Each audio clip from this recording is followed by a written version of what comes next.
जलन। ममता बहुत ही सीधी और प्यारी लड़की थी, वहीं सुनील एक सरल और आगे बढ़ने की सोच रखने वाला लड़का। सुनील, बेटा सुनील कहाँ है? अरे जरा एक गिलास पानी तो दे दो। हाँ माँ, अभी आया। क्या माँ, पानी तेरे सर के पास ही तो रखा है, क्या हो गया है? तबीयत खराब है क्या? अरे नहीं नहीं, वो उठने का मन ही नहीं कर रहा था, तो देखा ही नहीं। वैसे क्या कर रहा है? यहाँ बैठना मेरे पास। माँ पढ़ रहा था। वो क्या है ना, नौकरी में तो वक्त नहीं मिलता, अब ऑफिस से घर आकर ही तो वक्त मिलता है। अच्छा ठीक है, पढ़ ले जा बेटा। सुनील पढ़ लिख कर और आगे बढ़ना चाहता था, लेकिन माँ की तबीयत खराब देखकर सोचता है कि शादी ही कर ले। कब तक माँ का ख्याल वो अकेले रख पाएगा? तो एक दिन, माँ ये ममता है, मैंने इससे शादी कर ली है। तुम्हारी तबीयत भी ठीक नहीं रहती, तो मैंने सोचा शादी कर लेता हूँ। घर संभालने वाली और तुम्हें संभालने वाली कोई आ जाएगी तो अच्छा रहेगा। माँ अचानक से सामने बहू देखकर हैरान रह जाती है। बेटा ये क्या बात होती है? न बैंड, न बाजा, न दहेज, न शगुन, ऐसे कैसे बहू आ गई?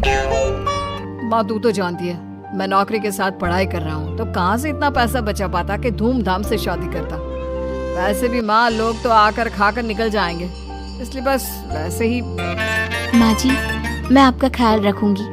वैसे भी ये आगे की पढ़ाई कर रहे हैं, अच्छा कुछ कर गए तो सबके दिन फिर से अच्छे आ जाएंगे। सास को ममता की बात ठीक तो लगती है, लेकिन मन में कहीं ना कहीं लगता है कि कहीं बहू बेटे को लेकर फुर्र ना हो जाए और फिर तो वो रह जाएगी अकेली। बेटा देख, मेरा जो कुछ भी है वो सुनील ही है, और सुनील का भी अब इस दुनिया में मैं ही हूँ और कोई नहीं। क्या सुनील? बिल्कुल माँ, लेकिन आज से ममता भी मेरे जीवन का अहम हिस्सा है, जैसे तू है। सास को बड़ा बुरा लगता है कि उसकी सल्तनत में कोई और हिस्सेदार कैसे हो सकता है। कैसे कोई और उसके 30 साल के बेटे की जिंदगी में अचानक से आकर बराबर का हिस्सेदार बन सकता है। देख बहू, मैं भले थोड़ा बीमार रहती हूँ, लेकिन इसका मतलब यह नहीं कि घर की चीजों में मेरा कंट्रोल खत्म हो गया है। मैं आज भी इस घर की रानी हूँ, समझी? बेटा सोचता है कि ये माँ को अचानक से क्या हो गया। कल तक जो माँ कहती थी कि जिंदगी का कोई भरोसा नहीं, वो अचानक से जंग के मैदान की झांसी की रानी कैसे बन गई? माँ क्या हो गया है? सब ठीक है ना? अचानक कैसी बात कर रही हो? ममता का आज पहला दिन है, स्वागत करो उसका। आसपास की आंटियों को बुलाओ, नई दुल्हन की मुंह दिखाई करवाओ।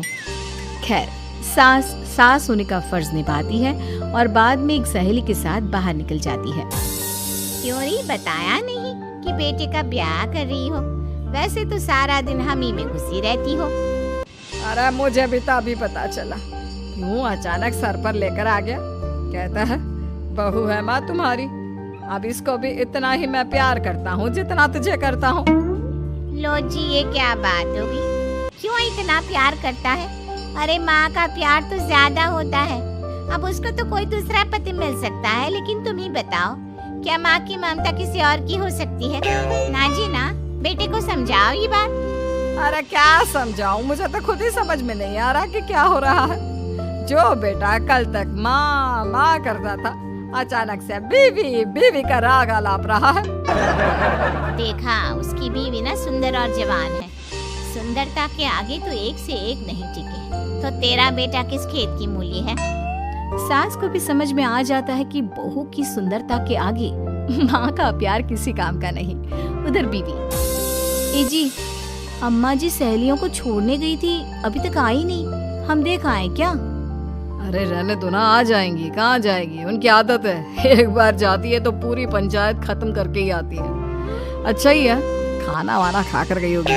छोड़ो ना, घूमेगी तो खाना पचेगा, नहीं तो ऐसे ही खाट पकड़ लेगी। बहू भी शांत हो जाती है। उधर सास सोचती है कि आज थोड़ा देर से ही घर जाती हूँ, जब बेटा परेशान होकर ढूंढेगा तब मजा आएगा। बीवी को खुद ही पता चल जाएगा कि माँ के आगे उसकी दाल नहीं गलेगी। लेकिन वहीं दूसरी ओर घर पर, ए जी, माँ जी अभी भी नहीं आई, हमको तो घबराहट हो रही है कि क्या करें, जाकर पता करें किसी के घर। अच्छा, कहाँ जाओगी ये भी बता दो। पहला दिन है तुम्हारा इस घर में और एक ही दिन में मोहल्ला छानोगी क्या? हाँ तो आप भी तो नहीं जा रहे हैं ना, हमको फिक्र हो रही है। अरे यार, ये रोज का है अम्मा का, खाओ और सो जाओ। बस फिर क्या था। बेटा बहू खाना खाते हैं और कमरे में सोने चले जाते हैं। उधर जब सास को कोई देखने नहीं आता तो वो हार कर घर आ जाती है, जहाँ वो देखती है कि सारे घर की लाइट्स बंद है। सास को गुस्सा आता है। बहू, ममता बहू कहाँ हो? लेकिन सारे दिन की थकी बहू को ऐसी नींद आती है जैसे किसी ने भांग की गोली खिला दी हो। वो तो नहीं उठती। उठकर आ जाता है बेटा। क्या बात है अम्मा, काहे चिल्ला रही हो? अरे सो जाओ ना, सुबह की थकी है बहू, वो सो रही है। जोर से बोलोगी तो नींद खुल जाएगी उसकी। माँ को गुस्सा आ जाता है। फिलहाल तो सो जाती है, लेकिन मन ही मन ढेर सारा जहर बहू के लिए भरा होता है। सुबह बहू चाय बना रही होती है कि सास धीरे से गैस तेज कर देती है, जिससे चाय का बर्तन जल जाता है। और जैसे ही बहू चाय का बर्तन उठाती है, उसका हाथ जल जाता है। मेरा हाथ जल गया। वो जोर जोर से चिल्लाकर इधर उधर भागती है कि सास थोड़ी देर में उसके हाथ में पानी डाल देती है। हाय रे बहू, क्या कर रही हो? पहली बार रसोई छुई हो क्या? सासू माँ गलती से गैस तेज रह गई थी और बर्तन जल गया, जिससे मेरा हाथ जल गया।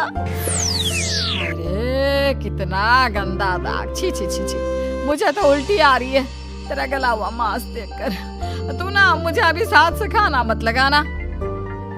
बहू भी खुद का हाथ देखती है तो उसे भी रोना आ जाता है। कुछ दिनों के बाद सास की सहेली आती है, बहू चाय बनाकर लाती है। उसके जाने के बाद सहेली कहती है, बहू की सुंदरता ऐसी है कि कोई भी दीवाना हो जाए। वैसे तेरे बेटे का क्या हाल है? अरे वैसा ही है, बहू के पीछे लट्टू। क्या करूं, कुछ समझ में नहीं आ रहा। मैंने तो बहू के चेहरे पर दिवाली के पटाखे की चक्री फेंक दी, उसका पूरा चेहरा जल गया। अब देखो ना रही सुंदरता, और ना ही अब मेरा बेटा उसे पूछता है। अरे अब तो वो उसे छोड़कर दूसरी भी देखने को बोल गया है मुझे। बहू सारी बात सुन रही होती है। आंटी एक बात बताइए, क्या भरोसा है कि दूसरी सही आए और आपके अनुसार रहे? देखिए आंटी, मेरी सासू माँ को गलत बात सिखाने की जरूरत नहीं है। हमारा परिवार साथ में खुशी से रह रहा है। देख बहू, मेरी सहेली की बेइज्जती ना कर, वही अच्छा रहेगा तेरे लिए, समझी? बहू नहीं मानती है। वो बार बार उनकी सहेली को घर से निकल जाने को कहती है। तभी सास की सहेली पास के चूल्हे से लकड़ी लाकर बहू के चेहरे पर लगा देती है। बहू जोर जोर से रोने लगती है। अरे ये क्या कर दिया? मैंने कहाँ किया, ये तो तूने किया। तू ही नहीं चाहती थी कि बहू बेटे के साथ रहे, भला मैं क्यों करूँगी? मैं तो चली, निपटो अब। बहू रो रही होती है, दर्द से चिल्ला रही होती है, लेकिन सास उसे डॉक्टर के पास नहीं ले जाती।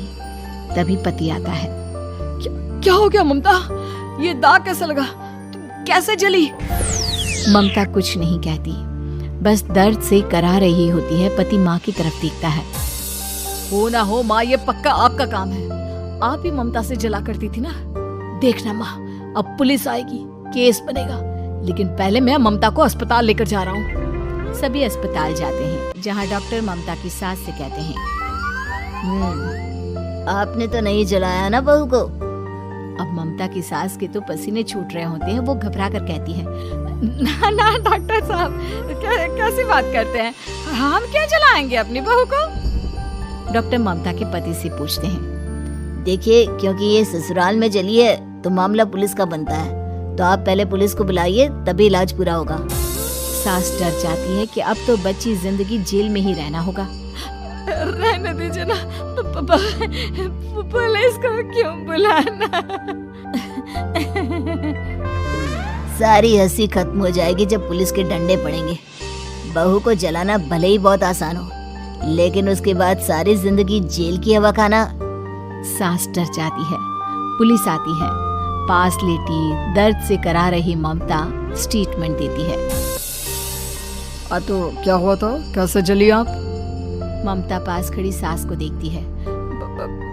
बेटी बताओ, कैसे जल गई तुम? ओए, काका का किरण वाली शाहरुख, चुप, बिल्कुल चुप। सास चुप। सभी इंतजार करते हैं कि ममता क्या बोलेगी। जी मैं खाना बना रही थी, लकड़ी उड़कर मेरे ऊपर गिर गई और मैं जल गई। सास बहू की बात सुनकर रोने लगती है। देखा माँ, कितनी समझदार है ममता। ये चाहती तो, हाँ बेटा, ये चाहती तो मैं आज जेल में होती।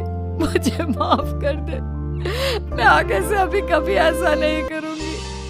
बहू के साथ मिलकर रहूंगी, मुझे माफ कर दे।